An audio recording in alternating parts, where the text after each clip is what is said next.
안녕하십니까. 더샵TV 애청자 여러분, 놀라운 부동산 놀부입니다. 여러분들과 함께 오늘부터 이 각종 부동산 정보와 그리고 투자 전략, 이 모든 것들을 함께 차근차근 여러분들과 나누게 될 텐데요. 앞으로 많은 관심 부탁드리도록 하겠습니다. 오늘은 첫 시간입니다. 첫 시간 가장 중요한 이슈를 오늘 다루게 될 텐데, 앞으로의 이 상당 기간 동안 이 부동산 시장에 큰 변화를 일으킬 수 있는 아주 중요한 이슈라고 볼 수가 있겠습니다. 바로 선거입니다. 시장 보궐선거 이후에 어떻게든 어떤 후보가 당선되든 부동산엔 아주 큰 영향을 미치게 될 텐데, 각 후보별로 어떤 공약을 가지고 있는지, 그리고 그 공약에 따라서 우리는 어떻게 준비를 해야 될지까지 함께 이야기를 나눠보도록 하겠습니다. 자, 일단은 선거가 코앞으로 다가왔습니다. 4월 7일이죠. 여러분들 꼭 참여하시길 먼저 당부를 드리겠습니다. 일단은 오세훈 후보가 단일화에 성공을 했죠. 여기에 따라서 벌써 이 주가는 크게 술렁거리기 시작했습니다. 건설주, 시멘트, 자재가 지금 박스권에 갇힌 이 증시 안에서도 홀로 상승 중에 있는데요. 이 오세훈 후보와 박영선 후보가 붙었을 때 당선되는 사람에 따라서 이 부동산에서도, 이 부동산 내에서도 상승하는 부동산과 떨어지는 부동산이 공존할 것이다, 이렇게 보고 있습니다. 자, 일단은 이번 보선에 가장 중요하게 시민들이 생각하는 이 변수를 체크해 보니까 부동산 정책이 30% 굉장히 높은 수치로 나왔습니다. 그만큼 이 부동산 정책에 대해 많은 시민들이 불만을 가지고 있고, 이것을 해결하는 사람을 원한다는 것입니다. 그래서 오세훈 후보도 그렇고 박영선 후보도 그렇고 부동산 관련된 정책을 강하게 내놓았습니다. 그래서 오늘 그 공약에 대해서 하나하나 살펴보고 준비를 해보면 굉장히 좋을 것 같다라는 생각이 듭니다. 자, 먼저 지금 서울 부동산의 가장 큰 문제가 뭔지부터 우리가 알아야겠죠. 첫 번째, 주택 공급 부족 현상. 자, 이것은 주택의 총량이 아니라 신축 공급이 원활하지 않다는 겁니다. 지금 정비사업에 여러 가지 규제들이 갇히게 되면서 빠르게 속도를 내지 못하고 있는 상황입니다. 그렇기 때문에 신축 주택이 계속적으로 공급이 안 되면서 지금 현재 있는 신축의 가격이 올라가고, 그리고 상위 입지에 있는 주택, 특히 아파트 가격이 계속 올라가는 그런 상승세에 있죠. 자, 그래서 이 공급 부족으로 인한 시장 불안을 해소하는 이 공약을 내놓게 되었는데, 그건 잠시 후에 살펴보도록 하겠습니다.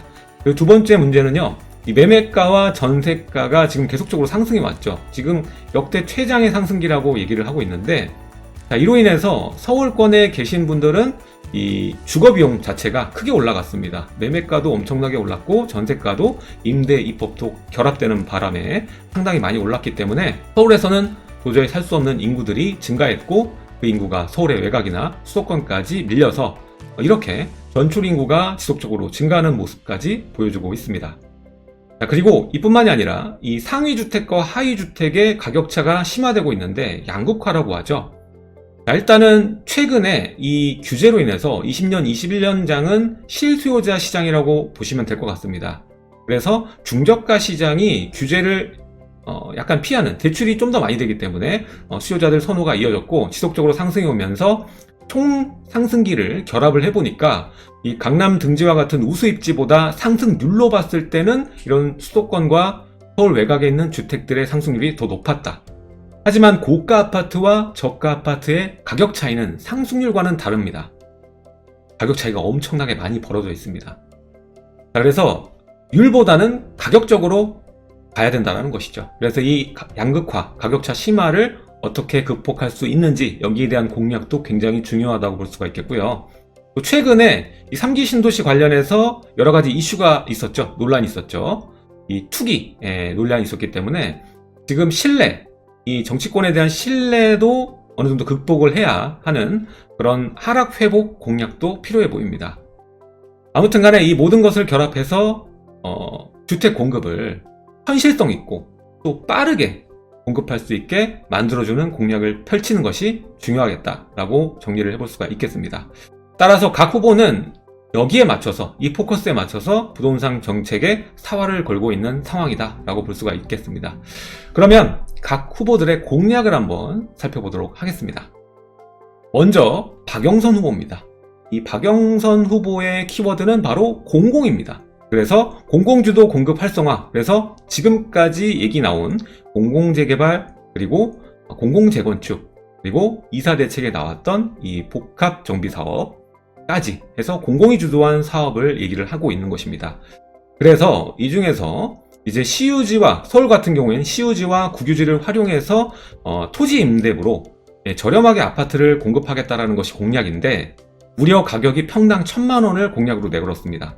그래서 이건 반값이 아니라 뭐 한 3분의 1, 5분의 1 가격에 공공 분양 아파트를 내놓겠다라는 것입니다. 자, 그래서 이걸 언제 내놓겠다고 공약을 했냐면, 이 반값 아파트를 2년 내에 공급을 하겠다, 이렇게 공약으로 내걸었단 말입니다. 그래서 이 대목에서는 약간 과연 이렇게 될 수 있을까라는 의구심은 들지만, 그래도 이것을 공약으로 내세웠기 때문에 이러한 움직임을 보여줄 것이다 라는 생각이 듭니다. 그리고 또 하나, 도시재생 사업입니다. 자, 이미 이 이전 시장이 추구했던 사업이죠. 도시재생 사업에 몰두를 했었는데, 이 사업을 진행하는 지역이 공공재개발로 전환할 수 있게끔 하겠다라고 얘기를 했습니다. 그래서 서울의 많은 수요자는 지금 환호를 하고 있는데, 자, 일단은 이 도시재생 사업은 원래는 공공재개발을 못하게 돼 있죠. 지난번에 얘기 나왔지만 도시재생 사업은 공공재개발 후보에서 뺐습니다. 근데 이것을 전환 가능하게 만들겠다고 한 거니까 좀 큰 계획이다라고 좀 보여지고요. 그리고 재건축 같은 경우에 활성화는 하겠지만 공공부터 먼저 시작하겠다, 그렇게 얘기를 합니다. 그래서 단계적으로 진행을 하고 공공이 우선이다, 이렇게 정리를 해볼 수가 있겠습니다. 다음 후보, 자, 한 단어, 한 키워드로 축약하자면 민간입니다. 오세훈 후보는. 자, 민간 중심의 공급 활성화가 필요하다, 이렇게 얘기를 하고 있고요. 여기서 기대하는 공급량은 18만 5천호입니다. 서울에서 18만 5천호가 나온다면 지금의 문제를 좀 해결할 수 있지 않겠습니까?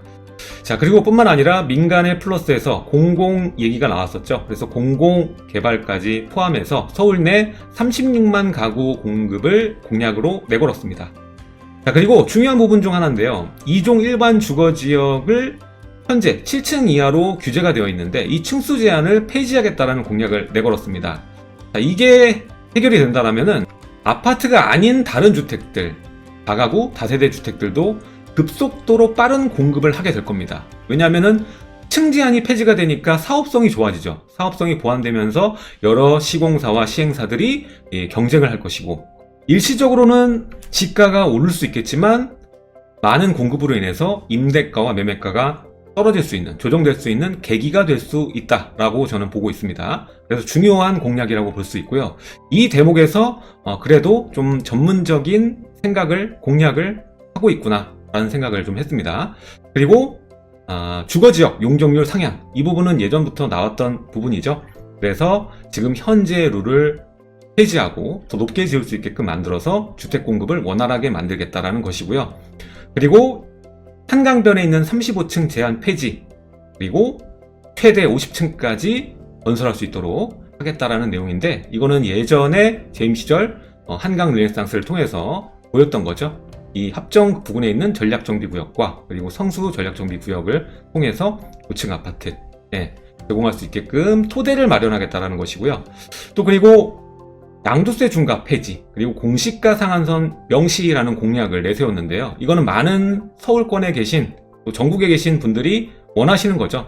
집을 소유하고 계신 분들은 누구나 원하실 텐데, 이것은 서울시장 자체적으로 풀 수 있는 문제가 아니기 때문에 넘어가도록 하겠습니다. 이것은 쉽지 않겠죠? 자, 그렇다면 각 후보의 공약, 부동산 정책 공약을 들었는데요. 그럼 이 공약을 토대로 박영선 후보가 당선되면 어떻게 시장이 흘러갈까 살펴보겠습니다. 자, 박영선 후보가 당선되면 일단 공공주도의 사업지 중에서 이미 1차 후보지가 나왔고 2차가 예정 중인 이 공공재개발 사업, 지금 많은 수요자가 거의 공공사업에서는 공공재개발만 관심을 보이고 있단 말이죠. 그래서 공공재개발 관련 지역 강세로 들어가게 될 겁니다. 그리고 2차 공모, 3차 공모, 4차 공모까지 계속적으로 이어져 갈 것이라고 예상이 되고요. 이 중에서 처음 1차와 2차에서 시범 개발지가 만들어지기 때문에 굉장히 빠른 속도로 이 개발지들이 지원을 받으면서 확장을 하게 될 것이다, 이렇게 생각을 합니다. 그러면서 많은 투자자들이 이제 다음 공모할 공공재개발지가 어딘가 찾아다니시는 분들이 굉장히 늘어날 것이라 생각이 되고요. 그리고 그에 반해서 이 사업성 확보가 잘 안 되는 재건축 같은 경우에는 다시 약세장으로 돌입할 확률이 굉장히 높습니다. 지금은 최근에 이제 서울시장 당선 여하에 따라서 큰 효과를 볼 수 있는 곳이 바로 이 재건축 시장이기 때문에 이 재건축에 수요자들의 관심이 또 많이 쏠렸었거든요. 근데 다시 약세장으로 갈 수 있다라는 겁니다. 자, 그리고 그런 이후에 당연히 또 공급이 또 불안하기 때문에 신축 강세장으로 갈 것이고, 또 여전히 이 중저가 부동산에 대한 선호가 지속될 것이다, 이렇게 보여지고요. 그리고 뿐만 아니라 이 신축 강세장으로 다시 지금과 같은 결을 유지하게 될 것이고, 중저가 부동산에 대한 선호도 지속될 것이다 예상이 되고요.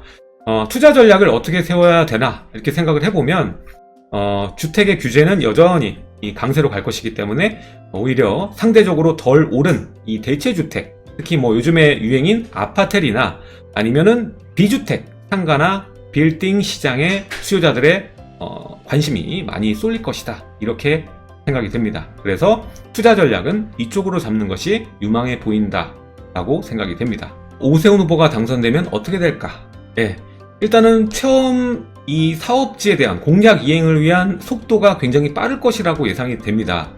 그 중에서도 이 네임밸류가 강한 입지를 위주로 지원 사격에 나설 것으로 보여지고요. 대표적으로 이 한강변의 재건축 단지들, 전폭적인 이 지원이 있을 것 같고요.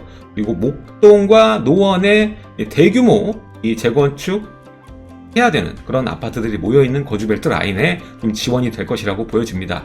자, 일부 기사에서는 당선 이후 일주일 이내에 안전진단에 모두 착수하겠다, 이렇게까지 공언을 했습니다. 그래서 지켜봐야 될 것이고, 이로 인해서 주가가 지금도 또 올라가고 있죠. 자, 그리고 용적률 완화로 인해서 이 사업성이 원래는 안 나와서 지지부진하거나 진행이 안 되는 사업처들이 굉장히 많습니다. 서울에도 재개발을 해야만 하는 지역들이 700군데가 정도가 있는데, 근데 이들 중에 거의 대부분은 사업성이 나오지 않죠. 하지만 이 용적률이 완화된다면 사업성이 보완되면서 재개발이 진행할 수 있는 현장들이 상당히 많이 늘어난다, 라고 볼 수가 있겠습니다. 그리고 또 하나, 지금 현재 공공재개발이 이미 후보지가 첫 번째 1차로 나왔었고, 지금 2차가 곧 발표 예정이죠.